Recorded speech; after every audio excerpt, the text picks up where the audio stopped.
Hey guys, before I get started, I just want to give a quick shout out to SC Cards. He's a cool dude, just started his YouTube channel, so go check him out. I'll include a link to his channel on the screen and in the description below. And also, from now on, for my thoughts on wrestling videos I do after every WWE pay-per-view, I'm going to do a new format. I used to just type out what I thought of each match after it happened on a PowerPoint slide, and then I would film myself while reading off the slides as like a teleprompter, but and each shot in my video would be of each different match, but that took quite a long time to edit. And I got a new job, so I gotta get up earlier because it's further away than my old job was, so I gotta get up early to deal with more rush hour traffic, which sucks.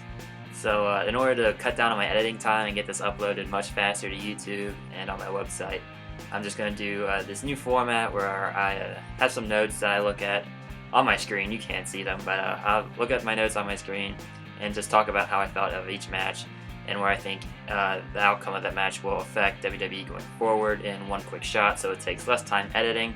And I also want to apologize for this video being late getting uploaded. Last night during Survivor Series, my Cincinnati Bengals were playing the Arizona Cardinals. And it was a fun game, heartbreaker for all of us in Cincinnati because my Bengals fell to the Cardinals 34-31. And so that game went late, so by the time I got home from watching the game and Survivor Series, I was just too tired. I had to get up early for work, so I just decided to film it today instead. So I just want to apologize in the future, and as I did in my past videos, I try to get up as soon as I can after the pay-per-view has ended, but with the Bengals game, that obviously delayed the uploading of this video. So without any further ado, let's see what I thought about Survivor Series and how I think the matches and the outcomes will affect WWE going forward.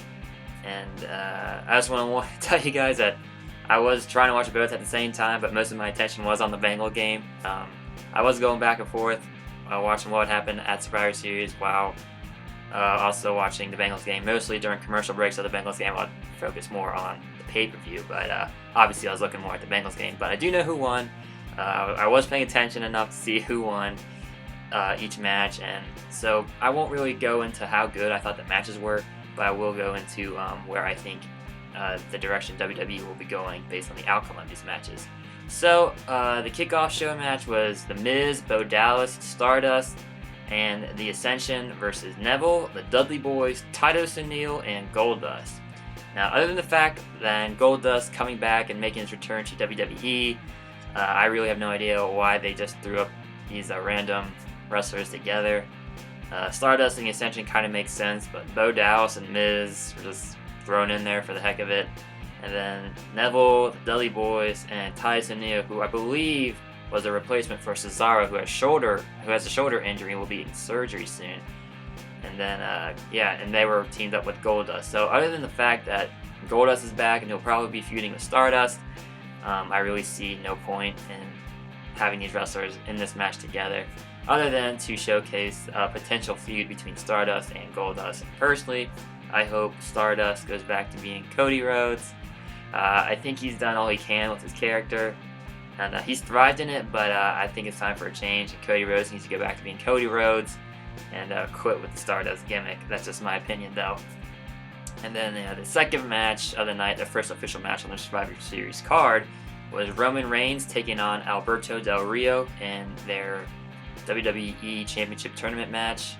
Roman Reigns ended up winning, which was not a huge surprise to, I think, anybody. Everybody knew Roman Reigns would win and go on to the finals.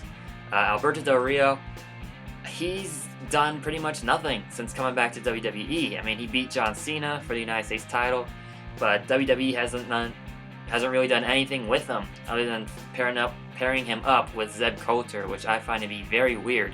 They just don't mesh to me. And this whole Mex America gimmick thing, I think, is kind of stupid. So they just need to put Del Rio on his own and come up with something new for him to do. And as I said, though, Roman Reigns, he went on to the finals, and I'll get into that much later. The next match was my boy Dean Ambrose, Cincinnati native, taking on Kevin Owens. Now, I love both of these guys. Owens is phenomenal. Big fan of his ever since he was in Ring of Honor. And then Dean Ambrose, Cincinnati kid, can't go wrong with him. Just watch some matches in CZW and Dragon Gate and all that, and plus what he does in WWE is fantastic. And I was really excited to see Ambrose win, because I was pulling for him to win the whole tournament, become the WWE champion. Kevin Owens, though, a fantastic wrestler, Intercontinental title holder, and I believe that Owens and Ambrose will continue their feud for the Intercontinental Championship moving forward from here.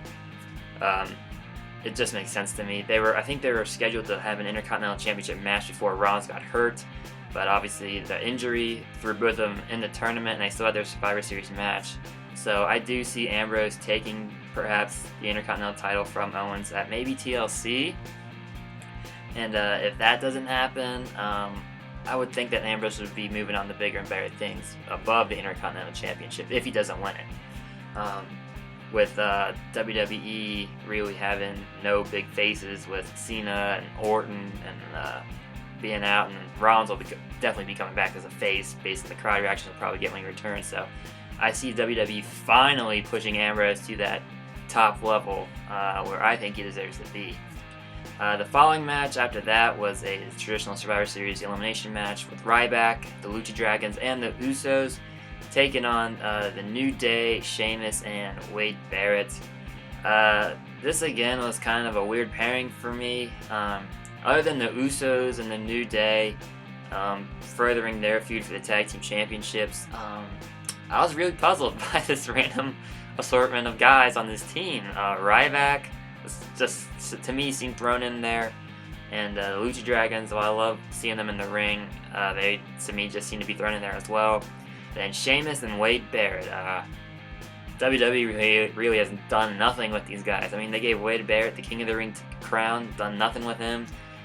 Sheamus, until last night, was irrelevant as Mr. Money in the Bank, and I'll get into why until last night he was irrelevant later.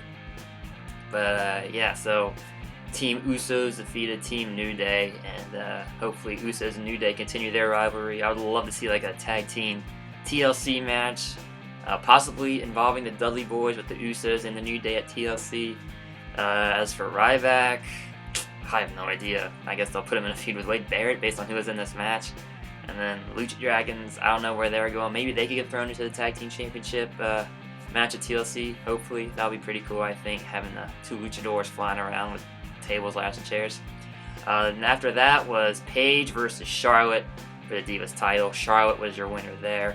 And Paige, in my opinion, is miles ahead of Charlotte in terms of character and delivering a promo. To me, Charlotte, her character is very one-dimensional. She's Ric Flair's daughter. That's it. Paige is the anti-diva.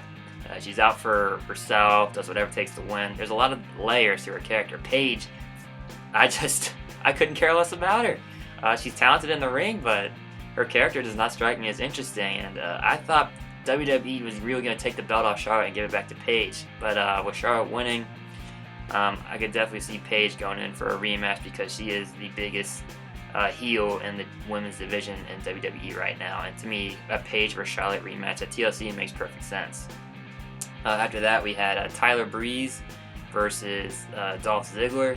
Breeze was your winner here, and Dolph Ziggler, he went from being the lone survivor in last year's Survivor Series to being fodder for Tyler Breeze, who made his debut from NXT. While I do like that Breeze is up here and is seemingly getting a better treatment, and hopefully it succeeds more than Fandango and like Adam Rose did on the main roster, it's kind of sad to see Dolph Ziggler be reduced to this. I am a big fan of Dolph Ziggler. I love what he does in the ring, but yeah, it looks like he's just going to be but make Breeze look good. And I definitely see this rivalry continuing since it pretty much, I think they've only had one main match against each other.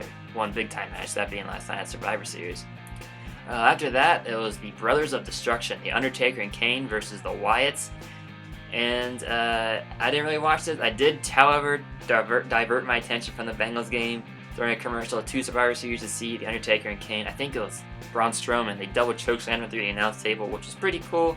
And I did see The Undertaker's entrance, which was awesome.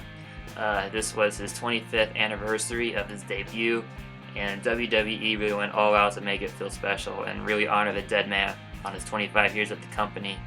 And I was surprised. I really thought the Wyatts would come away with the win here.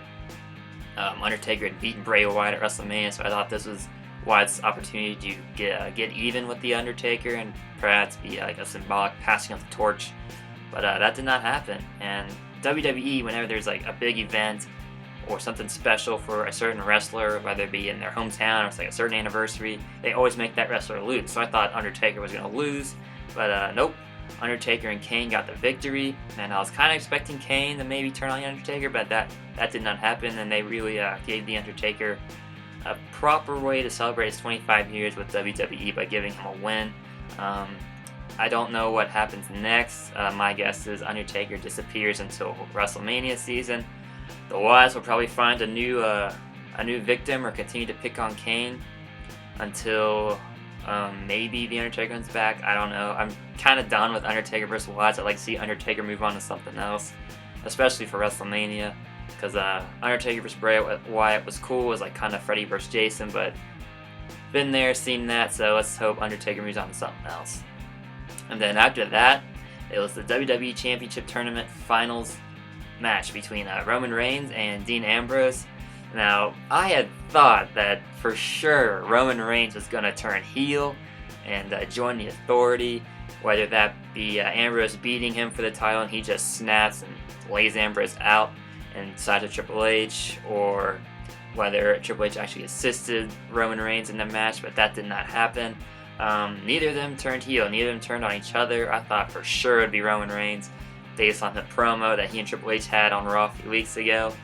But it looks like Vince McMahon is still set on making Reigns the next face of the company, and I don't know. I can see why they didn't make Reigns turn, because of what they want to do and based on the PG era product of WWE. I guess they also didn't want to copy the 1998 Survivor Series tournament with The Rock joining the corporation, but it was still a solid match. I really wanted Ambrose to win because he's my boy, Cincinnati. But unfortunately, he did not win, and he did not turn heel either, which I was really relieved of. I also thought they might turn Ambrose heel, and I thought if they did that, that would just kill all his momentum he has going right now. So I want them to keep Ambrose as a face. But yeah, Reigns won, and as soon as he won, confetti was flying everywhere, fireworks were going off, and I thought that perhaps that was how the show was going to close out. But I did look, I think there's maybe 20 minutes left on the pay-per-view, so I thought something might be up. And then Triple H came out, and I thought, okay, maybe he's going to shake Triple H's hand here. But I say he just spears Triple H, and as soon as he gets back up to celebrate with his newly won WWE title, he receives a bro kick from Sheamus. Mr. Money in the Bank, Mr. Irrelevant finally became relevant again, cashed in, and I think after 2 bro kicks, he pinned Roman Reigns to win the WWE title again. And yeah, that was just a deflating ending. Not because Reigns was defeated, but because of the way it ended. I mean, Sheamus, are you kidding me? I was not thrilled with the way that he was Mr. Money in the Bank, and I'm definitely not thrilled that he's the WWE Champion. He's just boring to me. I really don't get why WWE continues to push Sheamus, especially after the way that they booked him recently, being irrelevant, doing nothing, and then just all of a sudden throw him in as the champion, cashing his Money in the Bank briefcase. Did not make sense to me. And then the ending was pretty much identical to SummerSlam 2013. Daniel Bryan beats John Cena, wins the WWE title. There's confetti going around, fireworks. Everybody thinks Daniel Bryan's going to close out the show as a new champ. Triple H pedigrees Daniel Bryan. Randy Orton cashes in the Money in the Bank briefcase. 1, 2, 3. Orton's the champ here. We have Reigns versus Ambrose. Reigns beats Ambrose. It's confetti, fireworks. Reigns is celebrating. Triple H makes an appearance in the ring. And then Sheamus comes in, cashes in, and walks away as a new champ. So yeah, kind of a lame ending to an average show. Wasn't really that good. Based on the results. I mean, some of the matches, based on what I saw, some of them looked pretty good, some didn't. But yeah, just a lame ending to a Survivor Series that I thought was going to be much better. Maybe I just built it up too much in my mind, but Sheamus ending the show as champion siding with the Authority. It just does not make sense to me. When they said that like Daniel Bryan didn't have a face to be the Authority because of his beard, I guess. I mean, look at Sheamus. He's got a mohawk and a beaded mustache, and yet that's the face of the Authority. So WWE just can't get their storyline straight. Backtracking, changing it. Yeah.